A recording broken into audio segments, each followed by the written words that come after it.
Hello friends, स्वागत है आपका हमारे इस YouTube channel open study area पर।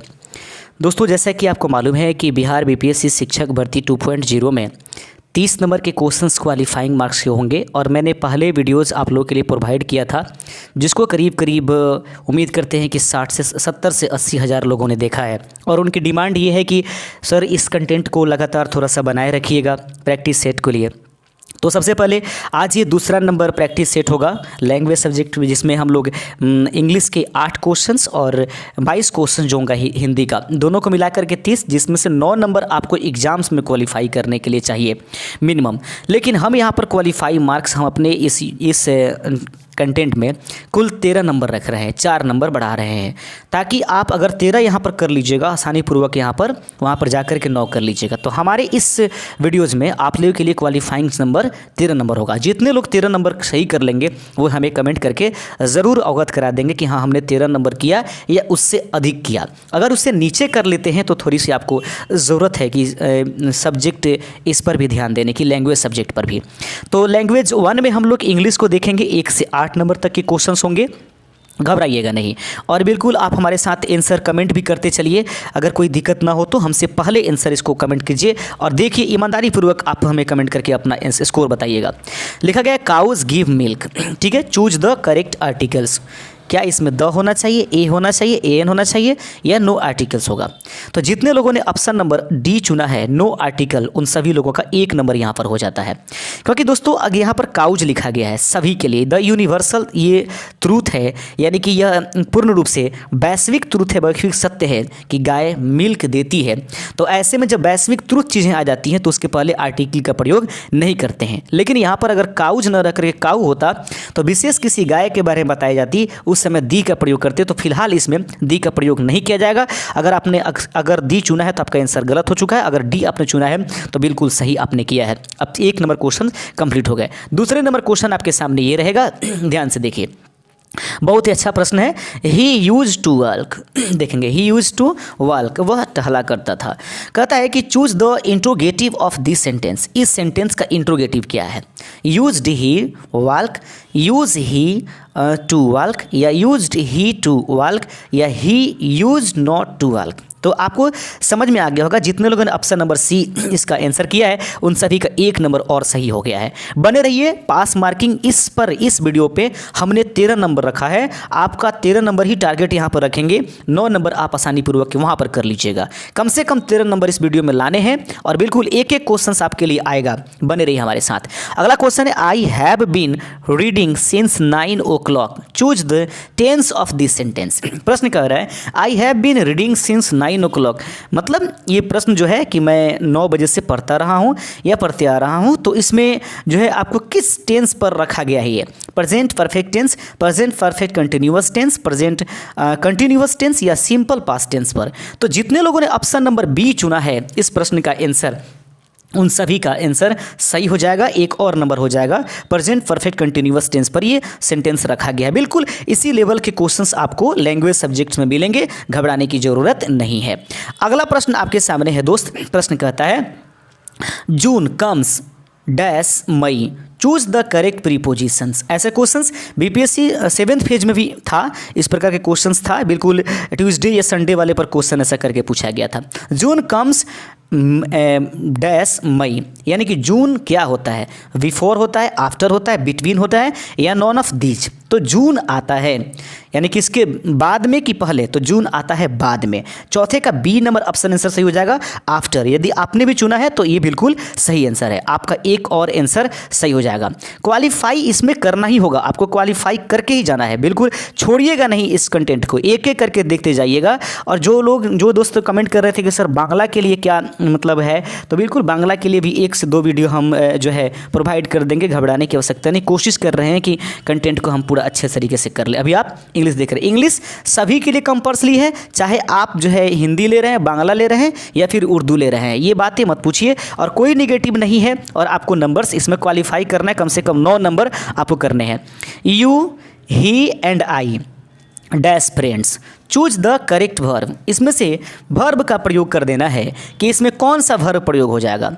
तो दोस्तों यहाँ पर यू, ही एंड आई है, इस हिसाब से ये एक से अधिक हो जाते हैं। तो एम, इज, आर या फिर ऑल, तो इस फर्स्ट नंबर के अनुसार हम लोग प्रयोग करेंगे। ऑप्शन नंबर सी इसका सही आंसर हो जाएगा, आर। अगर आपने भी आंसर आर चुना है तो आपका आंसर सही हो जाएगा। अब तक 5 क्वेश्चंस कर चुके हैं इंग्लिश का। हम लोग कितने क्वेश्चंस रखेंगे? 10 क्वेश्चन, करीब करीब 8 क्वेश्चन इसमें रहेगा। अगला 6ठा नंबर क्वेश्चन देख लीजिए। He went through the account, देखेंगे चूज द फ्रेज वर्ब, यानी कि फ्रेजल वर्ब इसमें चुनना है। तो he went through the accounts, choose the phrasal verb. तो इसमें से निम्नलिखित में से फ्रेजल वर्ब कौन प्रयोग किया जा रहा है? क्या वेंट है, वेंट थ्रू है, द अकाउंट्स है, या नो फ्रेजल वर्ब, यानी कि इसमें फ्रेजल वर्ब का प्रयोग नहीं किया गया है। तो सही आंसर है दोस्तों कि he went through the accounts में जो है वह वेंट थ्रू जो है एक फ्रेजल वर्ब के रूप में प्रयोग किया गया है। ऑप्शन नंबर बी इसका सही आंसर हो जाएगा। लीजिए 7वां नंबर क्वेश्चन आपके सामने है। 7वां नंबर देखेंगे, यहाँ पर लिखा गया है gnosis, choose the antonyms of this word. Gnosis का जो होता है आपको इसका अर्थ चुनना है, ये मतलब इसका दूसरा ये चुनना है। तो जो क्नोसिस लिखा गया है, क्नोसिस इसका मतलब संक्षिप्त होता है। क्नोसिस करना एनोसिस ही होगा, नहीं क्नोसिस ही है। क्नोसिस का मतलब संक्षिप्त होता है। इसमें से उसका एंटोनेम्स चुनना है, विपरीत सब चुनना है। तो लेंदी का मतलब ही मतलब संक्षिप्त, यानी कि एंटोनेम्स चुनना है, विपरीत चुनना है। तो नोसिस का मतलब संक्षिप्त होता है और लेंदी का मतलब बहुत ज़्यादा हार्ड होता है। तो इस प्रकार से ऑप्शन नंबर 20 का सही आंसर हो जाएगा। और आपने भी चुना है बी नंबर ऑप्शन, तो बिल्कुल सही है। ये देखिएगा 8वां नंबर क्वेश्चन आपके सामने है। A person interested in reading book and nothing else, कहता है a person interested in reading book and nothing else, एक व्यक्ति जो है उसको सिर्फ पुस्तक पढ़ने में मतलब ज़्यादा इंटरेस्ट है और किसी चीज़ में इंटरेस्ट नहीं होती है। Choose one word for it, आपके लिए वन वर्ड सब्स्टिट्यूशन का ये प्रश्न है। तो a person interested in the reading book and nothing else, देखिए घबराइएगा नहीं अंग्रेजी से। इसके बाद हिंदी के प्रश्न आ रहे हैं। कुल 30 क्वेश्चनों में आपको किसी तरीके से 13 मंगाने हैं, एग्जाम्स में 9 मंगाने हैं। 13 की आदत लगाइए। A person interested in the reading book and nothing else, उसके बाद कुछ नहीं करता, ऐसे व्यक्ति को बुक वर्म के नाम से जाना जाएगा। ऑप्शन नंबर बी इसका सही आंसर हो जाएगा। अगर आपने 8 में 8 सही कर लिया है तो भी ये इमेजिंग फैक्ट होगा, आपके लिए बहुत ही खूबसूरत बात होगा। अब यहाँ पर देख लीजिए, लैंग्वेज में 2 में हिंदी होगा, 9 से लेकर 30 नंबर तक क्वेश्चन होगा। तो अब 22 क्वेश्चन यहाँ देखेंगे। लीजिए अगला क्वेश्चन आपके सामने हिंदी से संबंधित ये प्रश्न आपके स्क्रीन पर उपलब्ध करा दिया गया है। प्रश्न है, अंतर्राष्ट्रीय देखेंगे मातृभाषा दिवस कब मनाया जाता है। तो अंतर्राष्ट्रीय मातृभाषा दिवस कब मनाया जाएगा, इसके ऑप्शन अगर आपने चुना है ऑप्शन नंबर बी, तो आपका आंसर सही हो जाएगा। मुझे लगता है कि कुछ लोग ऐसे भी होंगे जो क्वालिफाई भी कर चुके होंगे अब तक, मतलब जो भी इसमें प्रश्न पूछा गया है। भाषा का संबंध संविधान के किस अनुसूची में है? सही आंसर है 8वीं अनुसूची में। ऑप्शन नंबर सी का सही आंसर हो जाएगा। आगे क्वेश्चंस देख लीजिए। 1-2 क्वेश्चंस थोड़ा सा गंभीर भी होगा, 1-2 क्वेश्चंस ऐसे भी होंगे जो आपको तबाह करें, थोड़ा सा कंफ्यूज करें। हिंदी भाषा में स्पर्श व्यंजन कितने हैं? लीजिए थोड़ा सा कंफ्यूजनल क्वेश्चन हो गई। हिंदी भाषा में स्पर्श व्यंजन कितने हैं? सही आंसर है हिंदी भाषा में स्पर्श व्यंजनों की संख्या 25 है, यानी कि कवर्ग, चवर्ग, टवर्ग और पवर्ग ये जो होते हैं और तवर्ग, इन सबको स्पर्श व्यंजन कहते हैं। ये 25 होते हैं। ऑप्शन नंबर ए का सही आंसर हो जाएगा। 11 प्रश्न हो गए हैं। 13 हमारे इस चैनल पर आपको किसी हिसाब से क्वालिफाइंग करना है। पूरे प्रश्न देख करके जाइएगा। निम्न में से कौन अघोष वर्ण है? यानी कि अल्प मात्रा में इसमें जो है वायु लगती है बोलते समय अघोष वर्ण अ, ज, ह या स। तो देखेंगे स जो है ये अघोष वर्ण है। ऑप्शन नंबर डी अगर आपने चुना है तो इसका आंसर सही हो जाएगा। अगला क्वेश्चन है कि पुलिस किस वर्ग का शब्द है? पुलिस जो है निम्नलिखित में से किस वर्ग का शब्द है? क्या ये तत्सम है, तद्भव है, देशज है या विदेशज है? तो दोस्तों यह एक प्रकार का विदेशज शब्द है। ये विदेशों से आया हुआ हमारे देश में शब्द है, इसको विदेशज शब्द कहेंगे। अगर आपने भी ऑप्शन नंबर डी चुना है तो आपका आंसर सही हो जाएगा। लीजिए क्वेश्चंस, अगले नंबर क्वेश्चन आपके सामने रख देते हैं दोस्त। और प्रश्न आपके सामने है बहुत ही बढ़िया।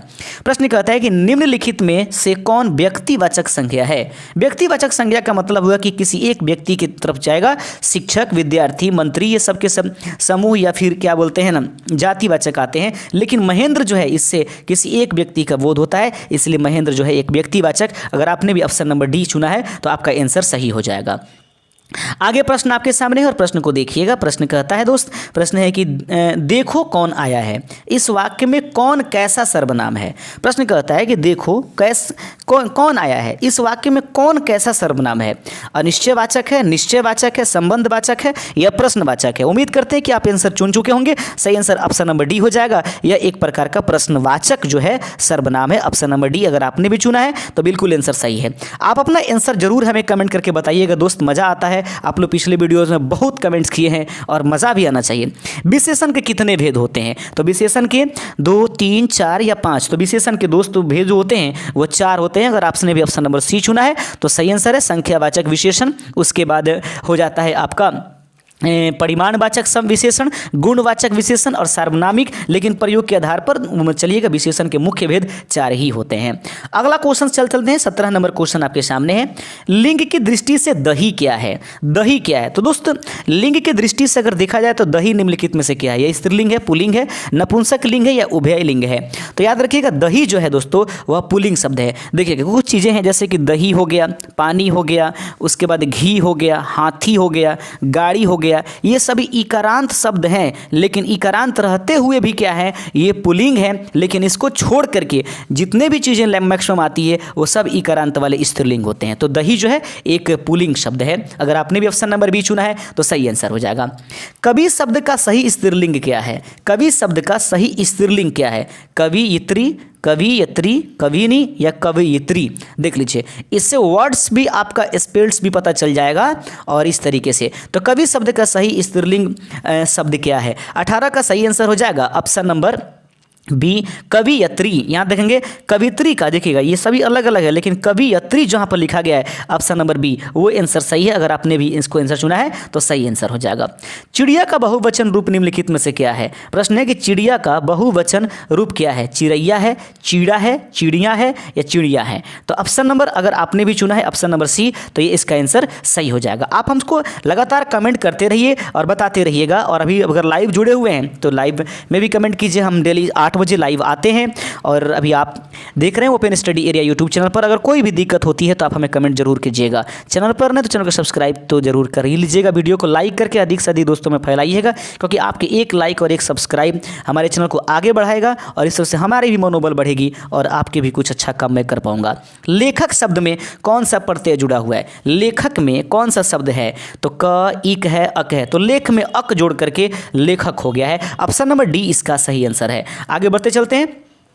अगला क्वेश्चन है कि निम्न में से किसमें आई प्रत्यय लगा हुआ है? निम्न में से किसमें आई प्रत्यय? कढ़ाई, सगाई, राई, पढ़ाई। तो जो अलग अलग किया जाए ना तो एकमात्र ऐसा ही ये शब्द डी नंबर है जिसको पढ़ प्लस आई करेंगे तो पढ़ाई हो जाएगा। इस प्रकार से ऑप्शन नंबर डी इसका सही आंसर है, यानी कि अंत में लगने वाले शब्दों को प्रत्यय के नाम से जानते हैं। इत्यादि का संधि विच्छेद बता देना है। इत्यादि का संधि विच्छेद इत प्लस आदि, इति प्लस आदि, इत्य प्लस आदि या इनमें से कोई नहीं। तो इत्यादि का संधि विच्छेद जो है दोस्तों इति प्लस आदि मिल करके इत्यादि हो जाता है। ऑप्शन नंबर बी अगर आपने भी चुना है तो सही आंसर है। अगला क्वेश्चन है चंद्रशेखर में कौन सा समास है? चंद्रशेखर में कौन सा समास है? कर्मधारय समास है, बहुब्रीहि समास है, तत्पुरुष समास है या द्वंद्व समास है? 23 नंबर का क्वेश्चन है कि चंद्रशेखर में कौन सा समास है? तो चंद्रशेखर में जो है दोस्तों बहुब्रीहि समास है।